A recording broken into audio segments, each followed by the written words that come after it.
میرے حمزہ اور حضرت عمر مسلمان ہو گئے تو 3-4 دنوں کے فاصلے پہ دونوں مسلمان. اب اللہ تعالیٰ نے اسلام کو قوت عطا فرمائی, طاقت عطا فرمائی, 2 صفیں بنی مسلمانوں کی, 40 کے قریب مسلمان تھے. ایک صف کے آگے حضرت امیر حمزہ, ایک صف کے آگے حضرت عمر فاروق. اور وہ دن تھا جب پھر پورے مکے میں دین کا نعرہ اعلانیہ گونجا. اعلانیہ نماز پڑھی گئی, اعلانیہ اعلان ہوا میرے رسول کریم علیہ السلام کے دین متین کا. حضرت امیر حمزہ نے پھر اس دن سے لے کر ڈٹ کے دین کی حفاظت فرمائی.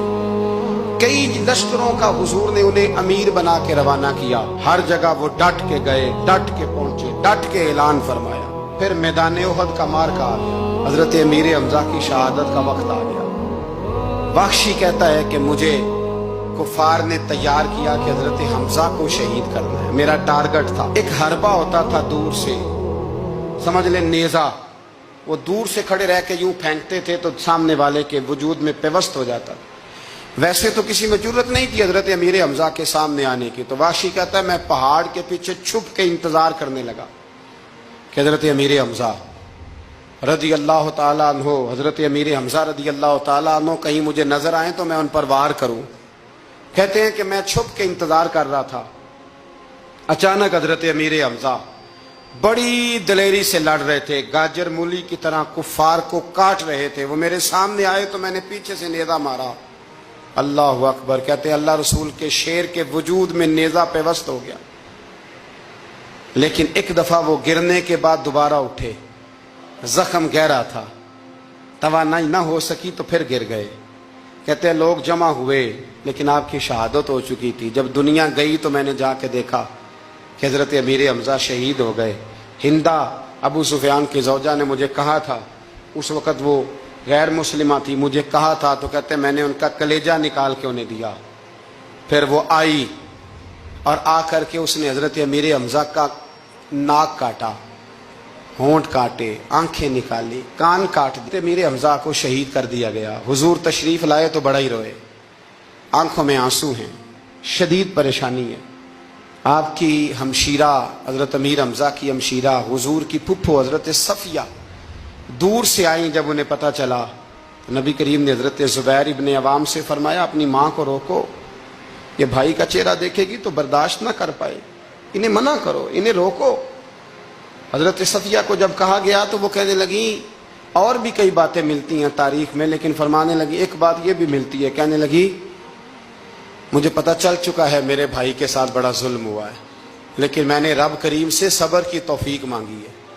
اللہ مجھے توفیق دے گا, میرے اوپر فضل کرے گا تو میں انشاءاللہ صبر کروں. یہ لفظ کہے انہوں نے, اور وہ آئیں. پھر 2 چادریں آئیں کفن کے لیے. قریب ایک اور صحابی بھی تھے. حضور فرمانے لگے میری طبیعت نہیں مانتی کہ اپنے چچا کو تو کفن دے دوں اور دوسرا صحابی ایسے ہی پڑا رہے. میرے نبی کریم علیہ السلام کی ہمشیرہ کہنے لگی ٹھیک ہے آپ ایک چادر انہیں دے دیں. اب ایک چادر بڑی تھی ایک چھوٹی تھی. دکھ کی گھڑی دیکھے اور میرے نبی کا انداز عدل دیکھیں. فرمایا قرآن اندازی کی جائے گی. قرآن اندازی ہوئی تو فرمایا بڑی چادر اس صحابی کو ملے گی اور چھوٹی میں میرے چچا کو کفن دے دو. سر ڈھانپتے تھے تو پیر ننگے ہو جاتے, پیر ڈھانپتے تھے تو سر ننگا ہو جاتا تھا. حضور نے فرمایا سر ڈھانپ دو اور پیروں پہ گھاس ڈال دو اور پھر میرے چچا کو دفن کر دو. نبی کریم صلی اللہ تعالی علیہ وآلہ وسلم نے چچا کا جنازہ پڑھا اور جانے کتنی دفعہ پڑھا, پھر انہیں دفن کیا. پھر بھی محبوب کریم علیہ السلام کا وہ دکھ ہمیشہ تازہ رہا. واپس آ رہے تھے تو حضرت صدیق اکبر فرماتے ہیں کہ جب ہم مدینے پہنچے تو حضرت امیر حمزہ کی بیٹی جناب فاطمہ, ان کا بھی نام فاطمہ تھا, وہ آئیں اور کہنے لگی چچا میرے والد کہاں ہیں؟ تو کہتے ہیں میں رو پڑا. میں نے کہا حضور بتائیں گے. کہتے ہیں وہ نبی کریم کی بارگاہ میں گئیں اور عرض کرنے لگے یا رسول اللہ میرے والد کہاں ہیں؟ تو نبی کریم علیہ السلام نے بچی کے سر پہ ہاتھ رکھا, فرمایا بیٹے میں ہوں تیرا والد. بڑا اعزاز ہے, یہ بڑی شان ہے پتر, میں تیرا والد. پھر ہر سال حضور حضرت امیر حمزہ اور شہدائے احد کے مزاروں پہ جاتے, ہر سال. اور پھر حضور کے وصال ظاہری کے بعد حضرت ابو بکر صدیق بھی جاتے, حضرت عمر فاروق بھی جاتے, عثمان غنی بھی جاتے, مولا علی بھی جاتے, اور حضرت فاطمہ الزہرا کا جانا بھی امام رازی نے لکھا ہے, وہ بھی تشریف لے جایا کرتے.